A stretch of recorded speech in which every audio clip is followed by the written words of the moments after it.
Alejandro, ¿tú ves alguna intención de algún actor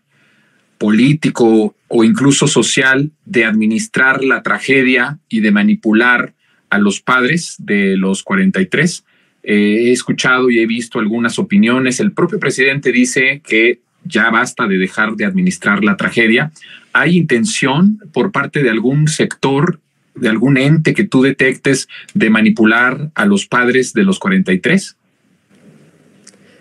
Eso ha estado presente incluso no solamente desde 2018, sino mucho antes, en donde también hubo una operación por parte del Estado mexicano, como ya se ha dicho, no solamente en el momento de la desaparición, sino que hubo una operación que aquí es una relación que creo que poco se ha mencionado, de la operación que se hizo para constituir la verdad histórica, con la operación que se hizo también en 1968, después del 2 de octubre, para generar toda una operación mediática que socialmente hiciera que se aminoraran, por así decirlo, o que intentara aminorar los impactos de la represión brutal del 2 de octubre. Lo mismo sucedió a partir de 2014. Hay actores mediáticos, hay actores políticos, hay supuestas organizaciones de la sociedad civil que están tratando de incidir permanentemente en el tema para que no se hagan las preguntas que se deben de hacer y para que no se cuestione lo que verdaderamente debe ser cuestionado, que es esta complicidad entre el poder económico, las fuerzas del Estado, que por supuesto ahí estaba el Ejército, estaba la Marina en su momento, y las fuerzas también del crimen organizado. Todo este análisis es el que no quieren que se sepa, y para conveniencia de unos pocos, para conveniencia de sus intereses, claro que será muy fácil permanentemente llevar a los padres de familia, llevar a las víctimas a la conclusión de que este gobierno simplemente los ha traicionado, que es más de lo mismo y que puede haber un rompimiento del grupo, obviamente de las víctimas, que también son los padres de familia de los 43 estudiantes desaparecidos, con el gobierno federal, porque sabe muy bien la derecha y saben muy bien estos intereses que ese rompimiento que ellos tanto anhelan sería muy simbólico, y que el punto de quiebre que hubo en 2014 del régimen neoliberal, que fue pues un estallido social como el que vimos en ese entonces, pues podría también expresarse, y tienen la esperanza de que se pueda representar también en este gobierno bajo el argumento de que es más de lo mismo. Y ese discurso que han tratado de vender a la población desde 2018, que realmente pues no ha habido un cambio verdadero en México. Por eso es que hay que estar muy alertas, hay que señalar estos intereses, y a pesar de la dificultad que existe por conocer la verdad, hay que tratar de entender todas estas señales que se emiten, de identificar a todos estos actores que de manera cínica tratan de... Incluso veíamos a panistas, el mismo 26 de septiembre pasado veíamos descaradamente a panistas que en su momento defendieron la guerra contra el narco en redes sociales, recordando la desaparición de los 43 normalistas de Ayotzinapa. Por eso creo que pues sí es fundamental estar muy alertas a estos agentes que tratan de manipular permanentemente los hechos. Vaya cinismo y descaro de estas personas que mencionas, Alejandro, porque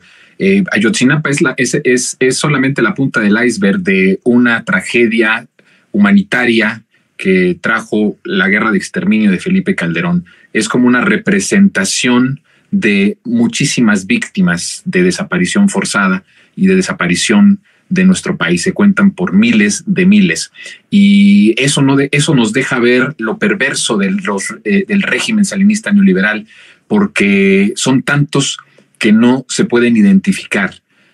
Por donde quiera que hay y que se va, hay alguna tumba, hay algún lugar, hay alguna fosa, hay algún lugar en donde hay restos. Creo que todavía ni siquiera dimensionamos de una forma adecuada, Alejandro, lo que ese régimen salinista neoliberal nos dejó en materia de desapariciones. Es uno de los más grandes retos para un gobierno, pero fíjate que hace unos meses platicaba yo con Pedro Miguel, y me decía Pedro Miguel que iba a ser casi imposible dar justicia a todos los desaparecidos de nuestro país, pero que con Ayotzinapa, si se lograba acercar a la justicia, podría reivindicarse mucho a todas esas víctimas anónimas que hay a lo largo del país. ¿Cómo ves esa parte como reto de una transformación basada en el humanismo, basada en que primero son los pobres, que primero son los desprotegidos? ¿Cuál debe ser el plan? ¿Cómo podemos asumir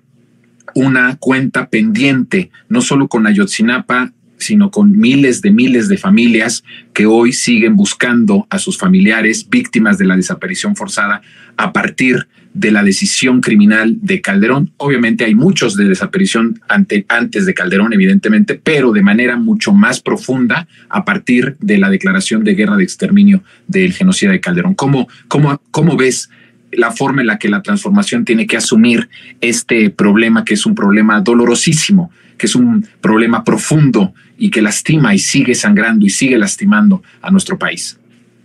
Sí, es una de esas venas abiertas de América Latina, como escribió en su momento Eduardo Galeano. Sin duda es una herida abierta hasta nuestros días, así como lo sigue siendo el 2 de octubre de 1968, que simplemente es una fecha simbólica de una serie de hechos y de muchas otras miles de asesinatos, de desapariciones, de torturas, que pues el día de hoy, al final de cuentas, pues han llevado también, y todas esas luchas han sido producto del proceso de transformación que estamos viendo hoy en día, gracias precisamente a esos personajes, a esas miles de personas que dieron su vida en su momento, porque hoy se pueda llevar a cabo el inicio apenas de una transformación. Y yo creo que precisamente ahí está también el reto. Por un lado, en lo que tiene que ver con el acceso a la verdad y a la justicia, pero también con la garantía de la no repetición. Y lo único que puede garantizar bajo el sistema democrático que tenemos hoy en nuestros días y bajo el proceso de transformación que estamos viviendo,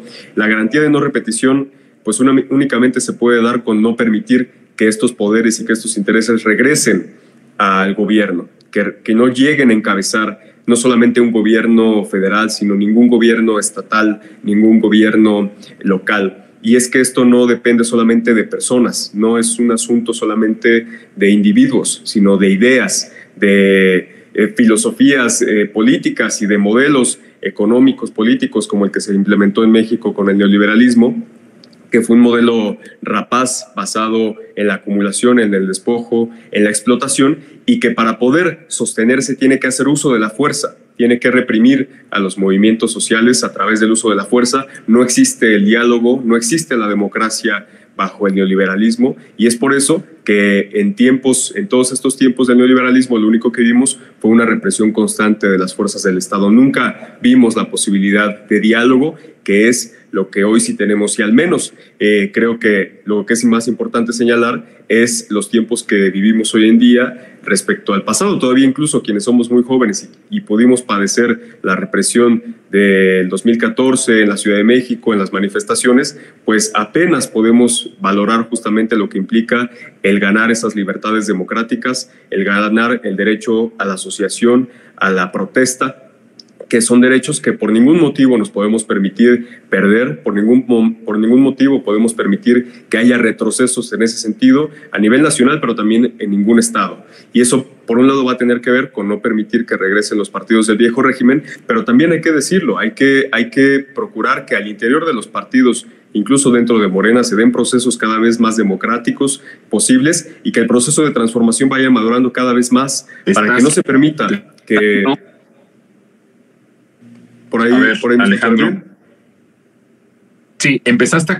cortar y no me gustaría que eso se interpretara como una cuestión de censura, porque estamos hablando de un tema que está súper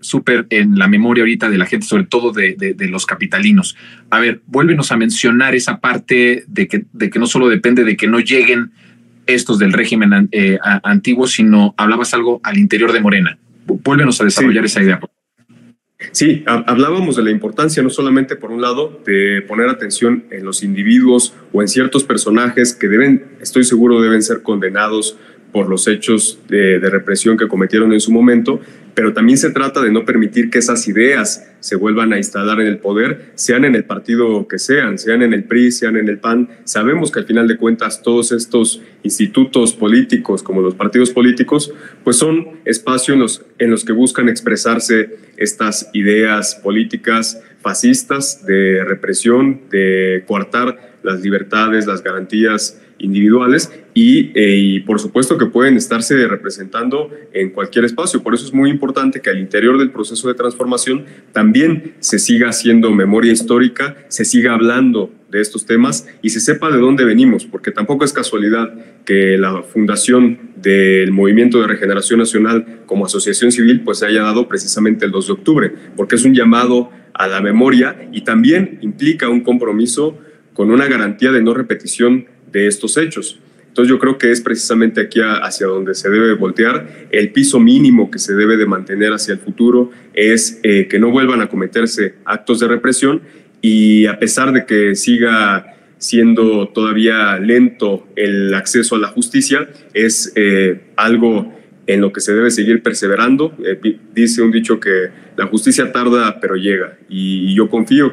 en que más allá del sexenio, a pesar de que no se lograra en un periodo tener acceso a la justicia en ciertos casos, eso sea algo que siga avanzando, pero lo más importante es que se pueda garantizar la no repetición de estos hechos.